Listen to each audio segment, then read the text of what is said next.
ಶರಣು ಸಲಗರ್ ಅವರು ಮಾತನಾಡಿದಾಗೆ ಇಡೀ ಕರ್ನಾಟಕದಲ್ಲಿ ಅದು ಅತಿ ಹೆಚ್ಚು ಉತ್ತರ ಕರ್ನಾಟಕದಲ್ಲಿ ಅತಿ ಹೆಚ್ಚು ಮಳೆ ವರ್ಷ ಬಿದ್ದಿದೆ.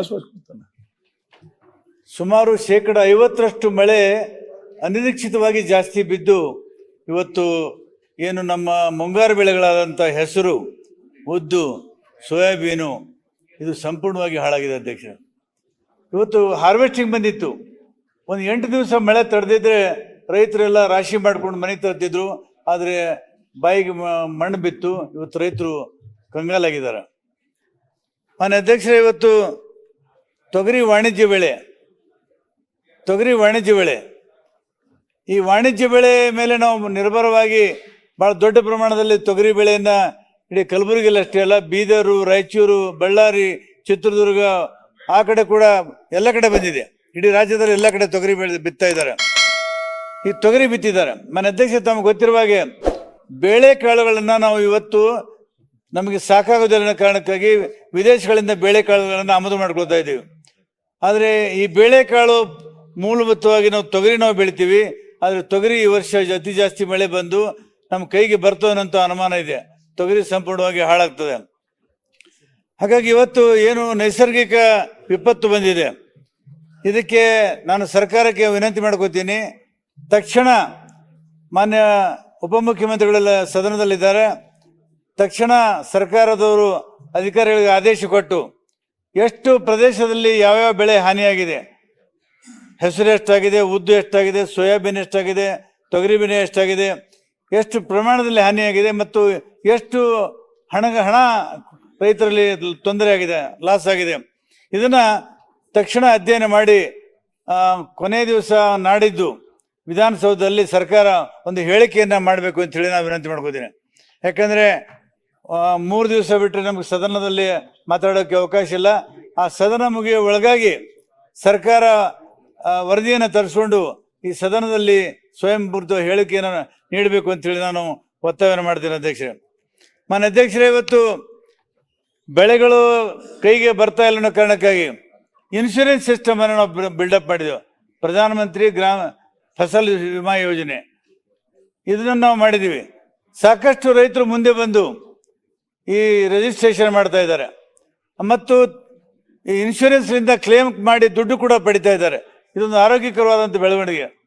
ನಮ್ಮ ಕಲಬುರಗಿ ಜಿಲ್ಲೆಯಲ್ಲಿ ಮಾನ್ಯ ಅಧ್ಯಕ್ಷರೇ ಇನ್ಶೂರೆನ್ಸು ಅಲ್ಲಿ ಬಂದಿದೆ, ಆದರೆ ಬಿಡುಗಡೆ ಆಗ್ತಾ ಇಲ್ಲ. ಸುಮಾರು 341 ಕೋಟಿ ರೂಪಾಯಿ ಬಿಡುಗಡೆ ಆಗ್ತಾ ಇಲ್ಲ ಮಾನ್ಯ ಅಧ್ಯಕ್ಷರೇ. ಯಾಕೆ ಅಂತ ಕೇಳಿದ್ರೆ ಇಷ್ಟೊಂದು ದೊಡ್ಡ ಪ್ರಮಾಣದಲ್ಲಿ ಹೇಗೆ ದುಡ್ಡು ಬರೋಕ್ಕೆ ಸಾಧ್ಯ ಇದೆ? ಅರೆ, ಸರ್ವೆ ಮಾಡಿದವರು ನಿಮ್ಮ ಅಧಿಕಾರಿಗಳು, village accountant, agriculture department, insurance company ಪೂರ್ತಿ ಯಾಂತ್ರಿಕವಾಗಿದೆ, GPS ಆಗಿದೆ. ಅಷ್ಟೆಲ್ಲ ನೀವು ನಿಮ್ಮ ಅಧಿಕಾರಿಗಳನ್ನು ಪ್ರಾಮಾಣಿಕವಾಗಿ ಕಷ್ಟಪಟ್ಟು ಇದನ್ನು ವರದಿ ಕಳಿಸಿದ್ದನ್ನು ಅದರ ಮೇಲೆ ಅನುಮಾನ ಪಡೋದು ಎಷ್ಟು ಸೂಕ್ತ ಮಾನ್ಯ ಅಧ್ಯಕ್ಷರೇ. ಅದಕ್ಕಾಗಿ ನಾನು ವಿನಂತಿ ಮಾಡ್ಕೋತೇನೆ, ತಕ್ಷಣ ಕಲಬುರಗಿ ಜಿಲ್ಲೆಯಲ್ಲಿ ಏನು 341 ಕೋಟಿ ರೂಪಾಯಿ ಇನ್ಶೂರೆನ್ಸ್ ಬಿಡುಗಡೆ ಆಗಬೇಕು, ಅದು ತಕ್ಷಣ ಬಿಡುಗಡೆ ಆಗಿ ರೈತರಿಗೆ ಅನುಕೂಲ ಮಾಡಿಕೊಡ್ಬೇಕು ಅಂತೇಳಿ ನಾನು ವಿನಂತಿಯನ್ನು ಮಾಡ್ಕೋತೇನೆ. ಮಾನ್ಯ ಅಧ್ಯಕ್ಷರೇ, ನಾನು ಕ್ಷೇತ್ರದಲ್ಲಿ ಕೆಲವು ಹಳ್ಳಿಗಳಿಗೆ ಹೋಗಿದ್ದೆ. ಮನೆಗಳಲ್ಲಿ ನೀರು ಹೋಗಿದೆ ಮಾನ್ಯ ಅಧ್ಯಕ್ಷರೇ. ಮನೆಗಳಲ್ಲಿ ನೀರು ಹೋಗಿದ ಮೇಲೆ ಪಾಪ ಅವರಿಗೆ ನಿರ್ಗತಿಕರಾಗಿದ್ದಾರೆ, ಬೀದಿ ಮೇಲೆ ಬಂದಿದ್ದಾರೆ. ಊಟಕ್ಕೆ ಗತಿ ಇಲ್ಲ, ಮಲಗಲಿಕ್ಕೆ ಹಾಸಿಗೆ ಇಲ್ಲ.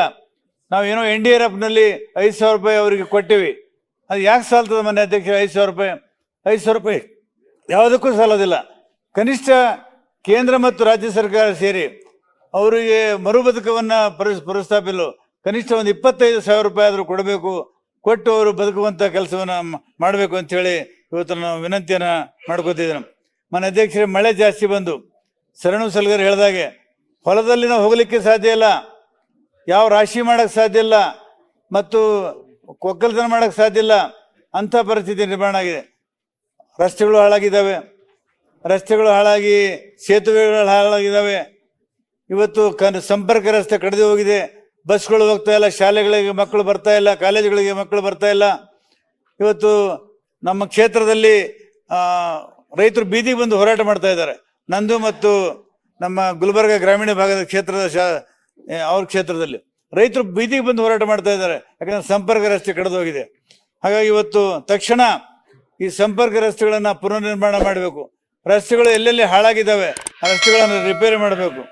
ಮತ್ತು ತಕ್ಷಣ ನಾನು ಇವತ್ತು ಮೊನ್ನೆ ಇವತ್ತು ಕೇಂದ್ರ ಸರ್ಕಾರಕ್ಕೆ ವಿನಂತಿ ಮಾಡ್ಕೋತೀನಿ. ರಾಜ್ಯ ಸರ್ಕಾರದವರು ಒಂದು ತಂಡವನ್ನು ಮಾಡಿ ಇವತ್ತು ಕೇಂದ್ರಕ್ಕೆ ಕಳಿಸಬೇಕು. ಇಷ್ಟು ನಮ್ಮ ರಾಜ್ಯದಲ್ಲಿ ಮಳೆ ಹಾನಿಯಾಗಿದೆ, ಅದಕ್ಕೆ ಪರಿಹಾರ ಕೊಡಬೇಕು ಅಂತ ಹೇಳಿ ಕೇಂದ್ರದಿಂದ ತಂಡವನ್ನು ಕರೆಸಿ ಅಧ್ಯಯನ ಮಾಡಿಸಿ ಅವತ್ತು ರಾಜ್ಯಕ್ಕೆ ಬರಬೇಕಾದಂಥ ನ್ಯಾಯ ಪಡುವಂಥ ನಮ್ಮ ಪಾಲನ್ನ ಪಡೆಯುವಂಥ ಕೆಲಸವನ್ನ ರಾಜ್ಯ ಸರ್ಕಾರ ಮಾಡಬೇಕು ಅಂತ ಹೇಳಿ ನಾನು ವಿನಂತಿ ಮಾಡ್ಕೊಳ್ತೀನಿ ಅಧ್ಯಕ್ಷರೇ. ಮತ್ತು ಈ ವಿಪರೀತ ಮಳೆ ಬಂದು ಲೈಟಿನ ಕಂಬಗಳೆಲ್ಲ ಕಿತ್ತು ಹೋಗ್ಬಿಟ್ಟಿದ್ದಾವೆ, ಕರೆಂಟ್ ಇಲ್ಲ, ಕತ್ತಲೆಯಲ್ಲಿದ್ದಾರೆ ಜನ. ಇಂಥ ಸಂದರ್ಭದಲ್ಲಿ ಇವತ್ತು ಆದಷ್ಟು ಬೇಗನೆ ಅವರಿಗೆ ಕರೆಂಟನ್ನು ಸಪ್ಲೈ ಮಾಡುವಂಥ ಕೆಲಸವನ್ನ ಮಾಡಬೇಕು. ಮತ್ತು ಮಾನ್ಯ ಮುಖ್ಯಮಂತ್ರಿಗಳು ಬಂದಿದ್ದಾರೆ, ಮಾನ್ಯ ಮುಖ್ಯಮಂತ್ರಿಗಳು ಇನ್ಶೂರೆನ್ಸ್ ಬಿಡುಗಡೆ ಆಗಿಲ್ಲ, ಮಾನ್ಯ ಮುಖ್ಯಮಂತ್ರಿಗಳೇ ಅಲ್ಲ, ಹಣಕಾಸಿನ ಮಂತ್ರಿಗಳು ಅವರೇ. ಈಗ ನಮ್ಮಲ್ಲಿ ಇನ್ಶೂರೆನ್ಸ್ ಮಂಜೂರಾಗಿದೆ, ಎಲ್ಲ ಲೆಕ್ಕಪತ್ರ ಸರ್ಕಾರ ಕೊಟ್ಟಿದೆ, ಕ್ಲೇಮ್ ಆಗಿದೆ, ಆದ್ರೆ ಬಿಡುಗಡೆ ಮಾಡಬೇಕಾದಂತ ದುಡ್ಡು ಸರ್ಕಾರ ಬಿಡುಗಡೆ ಮಾಡ್ತಾ ಇಲ್ಲ. ದಯಮಾಡಿ ಆದಷ್ಟು ಬೇಗನೆ ಬಿಡುಗಡೆ ಮಾಡಬೇಕು.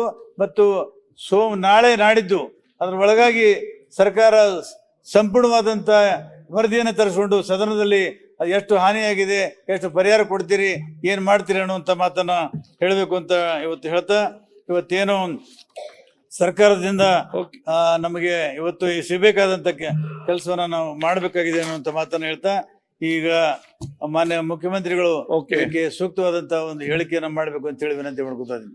ಲೇಟೆಸ್ಟ್ ಹಾಗೂ ಇಂಟ್ರೆಸ್ಟಿಂಗ್ ಸುದ್ದಿಗಳಿಗಾಗಿ ಬಾಸ್ ಟಿವಿ ಕನ್ನಡ ಚಾನೆಲ್ನ ಸಬ್ಸ್ಕ್ರೈಬ್ ಮಾಡಿ, ಹಾಗೆಯೇ ಬೆಲ್ ಐಕಾನ್ ಪ್ರೆಸ್ ಮಾಡಿ. ಇದರ ಜೊತೆಗೆ ಫೇಸ್ಬುಕ್, ಇನ್ಸ್ಟಾಗ್ರಾಮ್, ಎಕ್ಸ್ ನಲ್ಲೂ ಮಿಸ್ ಮಾಡದೆ ಫಾಲೋ ಮಾಡಿ.